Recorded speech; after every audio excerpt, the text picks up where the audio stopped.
Investigators don't just do their jobs, they practice a real art that requires a lot of knowledge, intuition, and often a lot of persistence.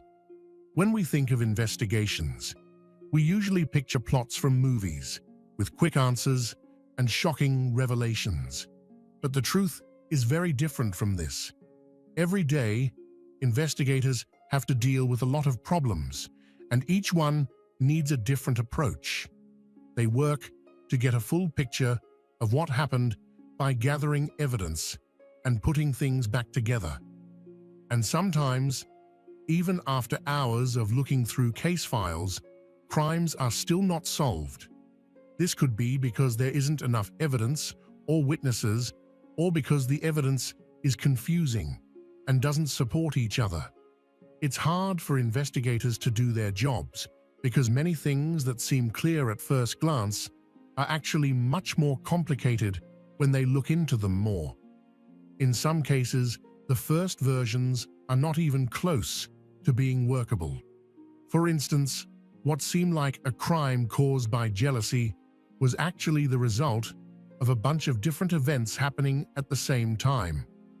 Because of this, the investigator needs to be very adaptable and flexible. The parts where an unexpected twist creeps into the case are especially impressive. Evidence that wasn't given much attention and was thought to be unimportant before turns out to be a clue. Sometimes something thrown at the crime scene, a fingerprint, or even a word dropped by accident changes the whole investigation, making investigators look at details they thought they knew again. It takes a lot of skill on the part of the investigator to see what's not there and get through the thicket of lies and misunderstandings that is this kind of surprise. We look at one case that wasn't what it seemed at first in today's video. This story happened in Canada and got a lot of attention right away because of how strange it was. Nicole Porciello, whose last name was also Hasselman, was a 34-year-old woman who worked in student support services at Templeton Secondary School. She had a kind heart and never ran out of patience. She wasn't just there to help. She was a real guide for kids who were having a hard time figuring out what to do as teenagers. Nicole didn't just see her job at this school as a duty. It was like a second family where she could find friends and real support. Nicole's co-workers looked up to her because she was always friendly and willing to help. It was easy for her to get along with teachers, administrators, and other school staff. The miracle of teaching was clear in the way she was able to connect with even the most difficult teens. People who worked with Nicole loved her both for how professional she was and how friendly she was. Nicole raised her son, who was 10 years old, in 2018 when she wasn't at work. Like her son was a sensitive and kind boy. Nicole was able to balance her job with raising her child, giving both of them her full attention and care. So he could see someone who always lets the world in and makes it a little better.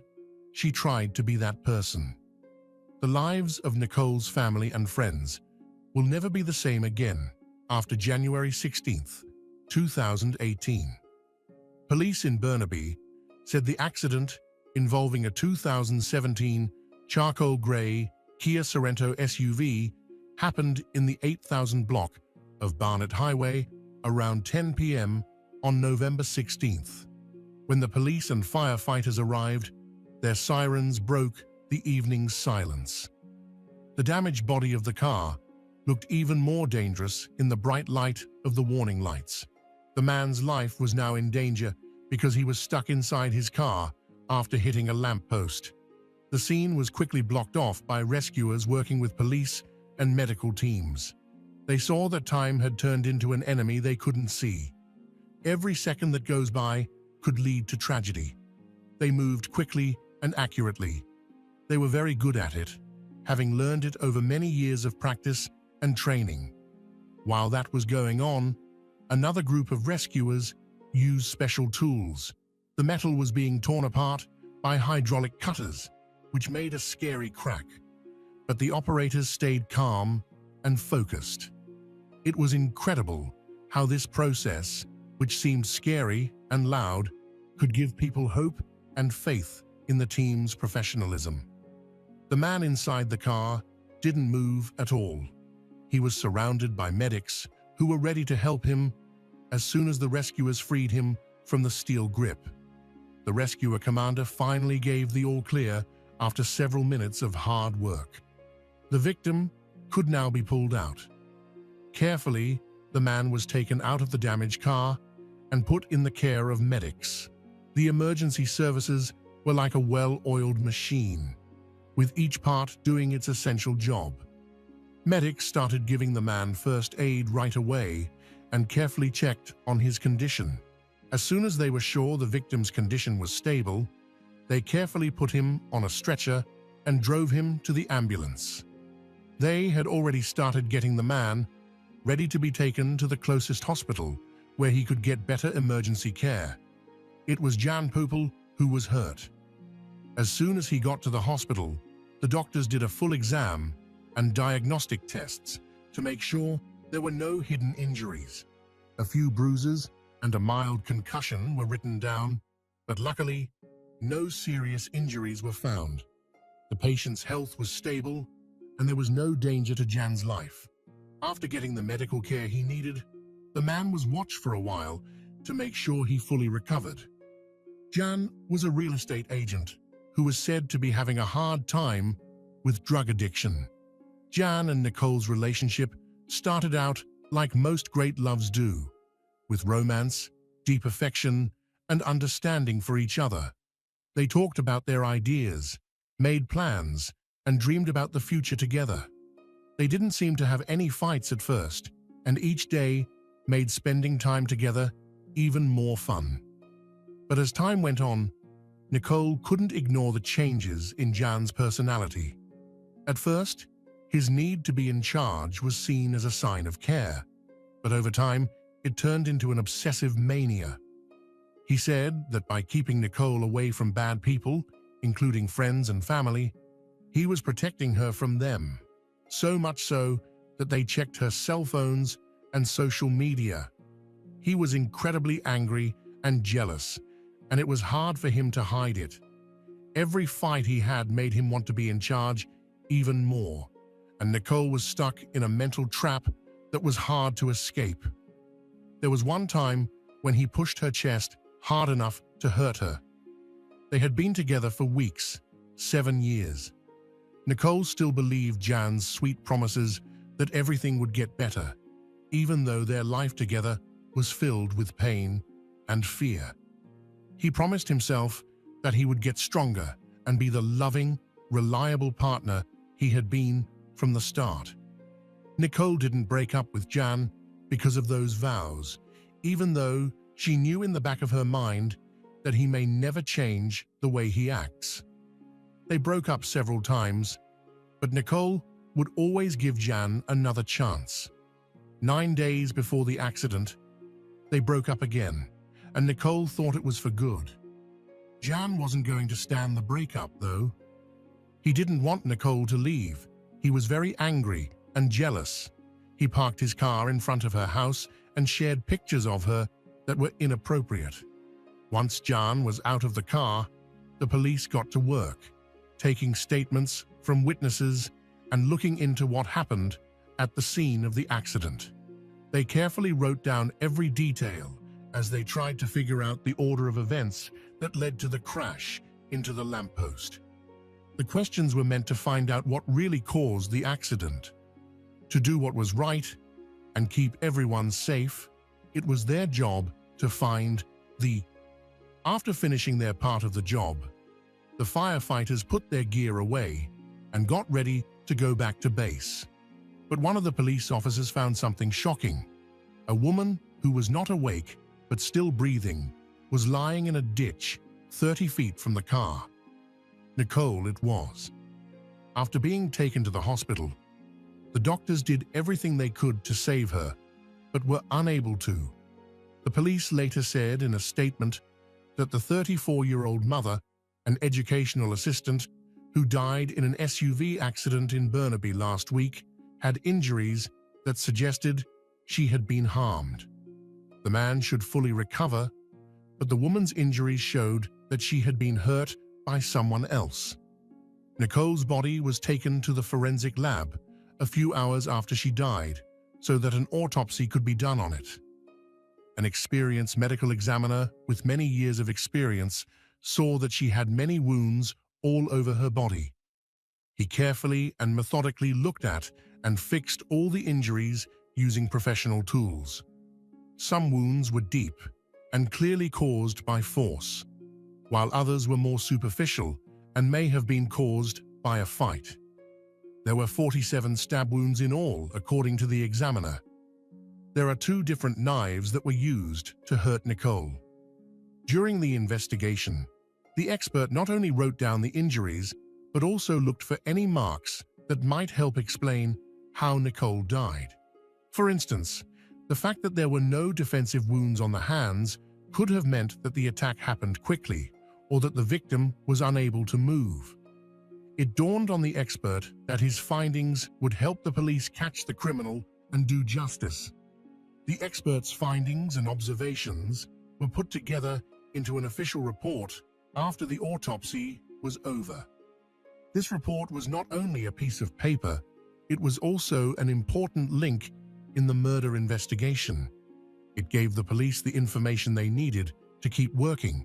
Nicole's family, friends, and co-workers were hit by an ocean of sadness that they couldn't stop. It seemed like the world had stopped for everyone who knew Nicole. All that was left were memories of her smile, the joy in her eyes, and unfulfilled hopes for the future. The family could not stand the thought that they would never again be able to hold their beloved mother, daughter, and sister, hear her voice, or share the memories that were to be made for many more years. Nicole's friends, with whom she shared her deepest thoughts and feelings, lost someone who was just like them. The thought of how hard she had worked to fix things in her life, start over, and be happy kept coming back to them. It became clear to Nicole's co-workers how important she had been to them and the team. It was almost possible to feel the weight of the hole her death left, and every new day at work was a reminder of all they had lost. Many of them were inspired by Nicole's positive attitude and drive to do her best. Her sudden death made them realize how fragile life is and how important it is to treat each other with more care. Nicole Porciello's family has had a very hard time during the holidays. Carmine Porciello doesn't think he'll ever get used to not having his sister around. When you sit down for a family dinner, it's hard not to notice her seat is empty, he said. Where she would have been, she's not there. Jan Poupel was caught 13 days after Nicole died. The police asked the public on November 29, 2018, for any information that could help them look into the car accident that happened just under 2 weeks before. Nicole Porciello was in a single car accident, and her injuries gave her a bad vibe. After that, she died in the hospital. I can now tell you that Jan Poupel, who is 31 years old, was arrested and charged with second-degree murder in connection with the death of Nicole Porciello yesterday, November 29th. Someone from the police said, "Mr. Poupel will go before a judge today." This was a one-time event, and everyone involved knew each other. There was no danger to the public. The detectives worked very hard to gather and secure all the evidence needed to approve the charges. The outcome we saw today would not have been possible without their unwavering dedication. We know that Nicole Porciello's family, friends, and everyone else who knew and loved her while she was alive are going through a very hard time right now. The only thing we hope is that we were able to answer Nicole's family's questions. There is always the chance that one or more people have information and have not yet told I hit about it. That is what we are up to. And that is another reason I am standing here today, to talk to people who have information but haven't come forward for some reason. This might be something they are just now learning about. Please stand up today. People who know something about any of our investigations are always welcome to talk to us. Reconstructing the order of events was a very important part of the investigation into Nicole's death. It helped the investigators put together all the information they had to figure out what happened and how it happened. Putting the information in this way helped find problems with Jan's story and figure out what he did. After all, every minute could help us figure out what happened that terrible day Nicole died. Investigators looked at surveillance video, Nicole and Jan's phone records, and their text messages. This information gave the most accurate picture of where Nicole was at any given time, who she was talking to, and what was really going on around her. Also, the order of events was important to the prosecution's case against Jan. It would have been hard to prove his guilt in court without solid proof of his involvement in the crime that was gathered in a strict order. As was already said, Nicole and Jan were together for 7 years, going through breaks-ups and reunions. The events that led to Nicole's death, on the other hand, began 9 days before the fatal car accident. Jane told Jan that they were no longer dating when she started talking to another man.